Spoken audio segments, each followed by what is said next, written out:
మీరు ఇచ్చిన హామీలు నెరవేర్చకపోతే, హోంగార్డులను పర్మనెంట్ చేయకపోతే ఖచ్చితంగా అందరు హోంగార్డు తెలంగాణ ఉద్యమంలో యూనిఫామ్ సర్వీసెస్ మొత్తం కూడా తెలంగాణ గురించి కొట్లాడింది. హోంగార్డుల నుంచి అందరు కొట్లాడింది తెలంగాణ గురించి, ఉద్యోగాలు పోయినా పర్లేదని. ఇవాళ ఉద్యోగ భద్రత ఇస్తాం, పర్మనెంట్ చేస్తామని చెప్పి 14 నెలలు దాటినా కూడా పర్మనెంట్ చేయకపోగా వాళ్ళని వేధింపులకు గురి చేస్తూ 12 తారీఖైనా జీతాలు ఇవ్వకుండా, మరి తీసేసిన హోంగార్డులను విధిలోకి తీసుకోకుండా, వాళ్ళ విషయాలు పట్టించుకోకుండా, అవుట్సోర్సింగ్ ఉద్యోగులకు జీతాలు ఇవ్వకుండా, వాళ్ళని పర్మనెంట్ చేస్తామని చెప్పి పర్మనెంట్ చేయకుండా అవహేళన చేస్తూ, వేధింపులకు గురి చేస్తూ కొనసాగిస్తామంటే మేము చూస్తూ ఊరుకోం. మరి రాహుల్ గాంధీ గారు వెంటనే రావాలి, వరంగల్కి వస్తాడు, వరంగల్ డిక్లరేషన్ కరెక్ట్ అమలైందా లేదా అని చెప్పి పరిశీలించాలి. కామారెడ్డి డిక్లరేషన్ తర్వాతనే ఎలక్షన్స్కి పోవాలి. 42% రిజర్వేషన్ కంప్లీట్ చేసే రిజర్వేషన్ ఇవ్వాలి తప్ప 42% టికెట్లు ఇస్తామంటే కుదరదు. అది ఎవరు అడగలే. 42% కాదు, 50% కూడా మాకు అవసరం లేదు. మీరు ఇచ్చిన మాట ప్రకారం చట్టబద్ధంగా 42%తో ముందుకోవాలి. మేము ఉన్నది 61%, ముస్లింలు కలపకుండా 61%. సకల కుటుంబ సర్వేలు ఎస్కేఎస్లో ఇచ్చిన జనాభా మీ దగ్గరనే ఉంది, దాన్ని బహిర్గతం చేయండి. మేము చేయలేదన్నారు కదా, మీ దగ్గర ఉన్నటువంటి ఆధారాలతో ఉన్నటువంటి బహిర్గతం చేయండి, రీసర్వే కూడా చేయండి. బీసీ జనగణన చట్టబద్ధత కల్పియండి. 42% రిజర్వేషన్ తర్వాతనే ఎలక్షన్ కొండి. 6 గ్యారెంటీలు అమలైన తర్వాతనే ప్రజల దగ్గరికి వెళ్ళండి. మళ్ళీ కల్లబల్లి మాటలు చెప్పి లోకల్ బాడీ ఎలక్షన్లో దాటేసి పబ్బం గడుపుకోవాలంటే ప్రజలు ఊరుకోరు.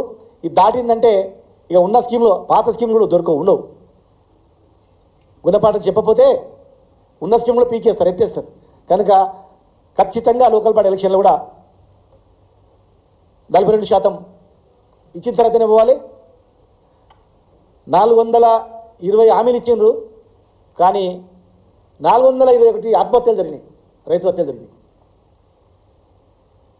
హామీకి ఒకరు రైతు చనిపోయింది లెక్కల.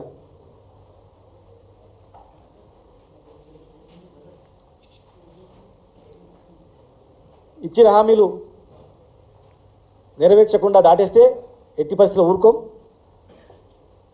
హోంగార్డులను పర్మనెంట్ చేయకపోతే, మీరు ఇచ్చిన మాట ప్రకారం నిలబెట్టుకోకపోతే ఖచ్చితంగా ఇందిరా పార్క్ దగ్గర హోంగార్డులతో పెద్ద ధర్నా త్వరలో నిర్వహిస్తాం.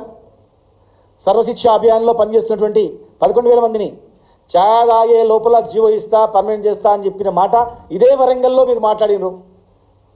మరి ఛాయ్ తాగడానికి ఎప్పుడు పిలుస్తారా అని చెప్పి ఆ ఉద్యోగులు ఎదురు చూస్తూ ఉన్నారు. వెంటనే మీరు ఇచ్చిన హామీలు నెరవేర్చాలని చెప్పని మీ ద్వారా మేము డిమాండ్ చేస్తా ఉన్నాం.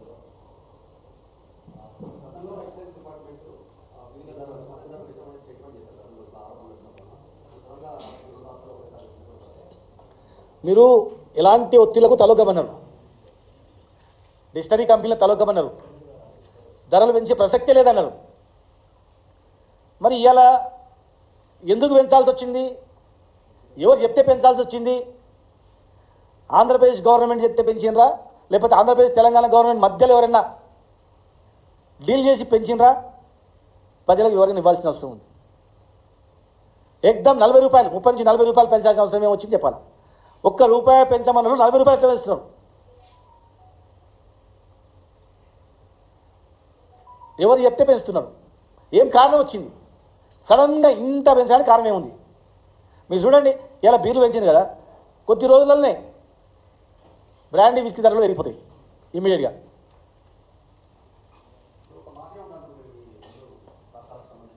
ఉండొచ్చు మీరే కనిపెట్టాలి. ఇక ఎవరున్నారనేది వాళ్ళు ఎవరనేది మీరే కనిపెట్టాలి. ఇక మీరే లోతుగా పరిశోధనాత్మకంగా విశ్లేషణ చేయాలి. మీరు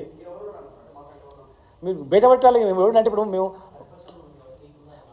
మాకున్న ఆధారాల ప్రకారం కొంతమంది 2 రాష్ట్రాలను లింక్ చేస్తూ 2 రాష్ట్రాల్లో పెంచి 2 రాష్ట్రాల్లో ధరలు పెంచి డీల్ చేస్తున్నారని తొందరలో మేము బయటేస్తాం. ఆధారాలతో సహా ఇవ్వాలి కదా, గాలికి వాళ్ళ మాట్లాడితే కాదు, ఆధారాలతో సహా ఇస్తాం. ఎవరు నడుపుతారు ఏందని పెంచామన్నారు, మరి ఎట్లా పెంచుతారు? ఏ కారణం ఉండాలి కదా, కారణం లేకుండా పెంచడం ఏంటి?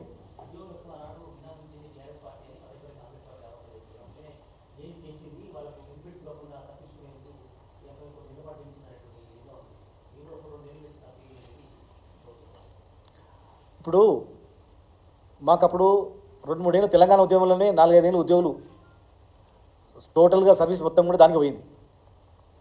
అందు గురించి మేము